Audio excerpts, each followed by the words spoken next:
Hello, hello, hello. Welcome everyone. Welcome.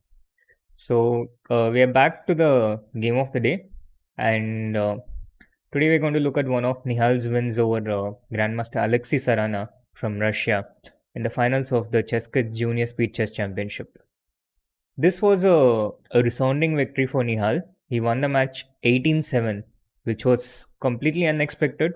We were all looking at a close match, and then Nihal came in, played some astoundingly high quality chess, and went on to win 18-7.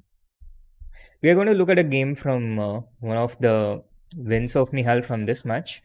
And as Nihal's favorite portion is the bullet, this is going to be from one of those bullet games. The game started with d4, which was Nihal's main opening throughout this match. e6, c4, b6. This is not the common way of how black plays this. Black usually starts by developing the knight, and then after c4 they go e6 so as to control the center. However, Nihal decides not to especially punish this, but not to especially go after the center, but to just develop his pieces normally with knight f3, bishop b7, knight c3, bishop b4, e3. We have a completely normal position after knight f6. This goes into the Nimzo-Indian defense, which usually comes after d4, knight f6, c4, e6, knight c3, bishop b4. And now after knight f3, b6, e3, bishop b7, we have the exact same position. So black's idea of starting with this d4, e6, c4, b6 doesn't especially change anything. It just takes it into a normal game. Bishop d3, controlling the center, c5, castle, takes, castle. And now Nihal has a slightly better center. If white can get in d5 in such positions, he has a clear advantage. If black himself plays d5, then it can neutralize things a bit, but he can still come under some pressure. So Nihal starts with rook e1, very good move, developing the rook towards the center, rook e8, and the final piece is out, bishop g5. So by this point, white has completed the development of all the pieces. All his pieces are out, and black is yet to develop his knight.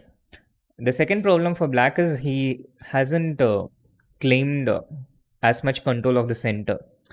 If he plays something like knight c6 here, for example, then d5 is very strong.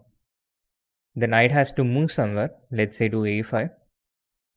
And now white can just play queen c2 with a strong center and much more control in the position. If he goes knight to a6 so as to not come directly in the way of d5, then also white has a number of variety of attractive options. For example, knight e5 with the threat of knight g4. There are threats like bishop f6 followed by queen h5. It looks very scary for black. Sarana decided to get out of this pin by bringing his bishop to e7 and covering this. But he still has these problems of development and center, and Nihal decides to just bring one more piece into the game towards the center. So he played queen e2, knight c6, and now rook d1. Now white's threat is clearly d5, followed by just bringing all his pieces. The way white's pieces are stationed, they are all in center and ready to pounce against any action that's going to happen in the center. And there is some action which is going to happen in the center. Either white plays d5 himself, or black plays d5, preventing white's d5. In the game, black did play d5. Now, Nihal just decides to wait with a3, rook c8, cd5, knight d5, queen knight d5 first. Bishop h4 and now queen e4.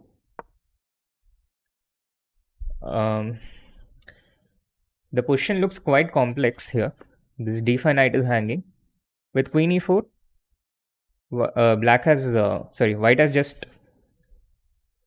white threatens two things. One, queen h7, queen h8 mate, and another is this bishop. And it is here that Sarana couldn't withstand the pressure and took queen d5, which was a mistake. It was essential that he had to prevent this queen from getting near black's king with f5, for example, and then queen h4, queen d5 still keeps him in the game.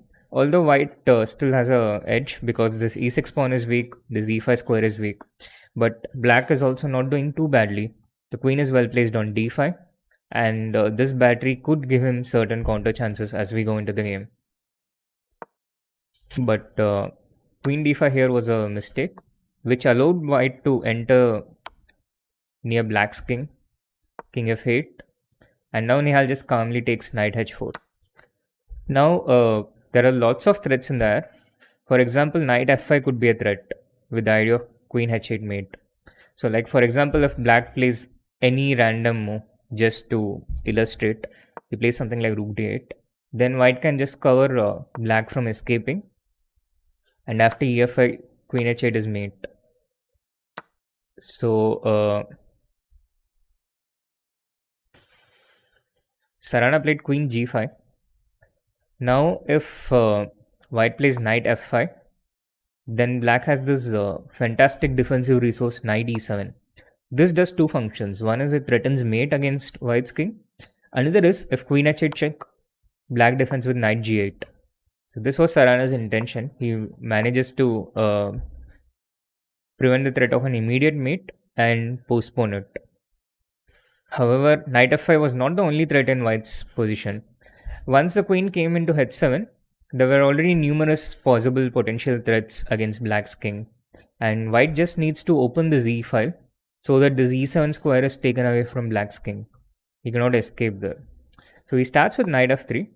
The queen doesn't have too many squares to go to. He cannot maintain himself on the 5th rank because, for example, if he goes queen d5 back, then white has several attractive options. One, he can just play bishop e4, queen d6, and among other things, he can just take queen d8 check and queen g7 with one pawn up and an attack still raging on. Other options include d5, opening up the e file. So e d5, then queen h8 check, king e7, queen g7 with the same position, but now black's king is completely exposed and opened up, and white's rooks are ready to pounce on the king side. So Sarana had to take his queen away from the 5th rank with queen f6, and this opens up the opportunity for white to play d5. Again, if e d5, queen h8 lands in a mate, so he's forced to play knight e7 to bring this knight to g8 and defend. However, this falls into the basic tactic d6, bishop into f3. After d6, it's already completely lost because one threat is to just take this knight with d7, but the other threat, the deadlier threat, is to play d7, threatening a fork against black's rooks. So black has absolutely no defenses here. He had to take bishop into f3, and after queen h8 check, knight g8, bishop h7, it is mating by force. Queen g8 is mate.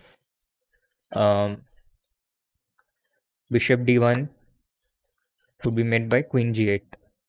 Any move black makes cannot prevent this mate on g8. So this was one of the perfect games played by Nihal, one among the many fantastic games played by Nihal in the Junior Speed Chess Championship, especially in his finals match against Alexei Sarana. This qualifies Nihal into the main Speed Chess Championship, which begins on October 26, where he's likely to play one of the candidates. So stay tuned for that. Thanks for watching. Bye. See you soon.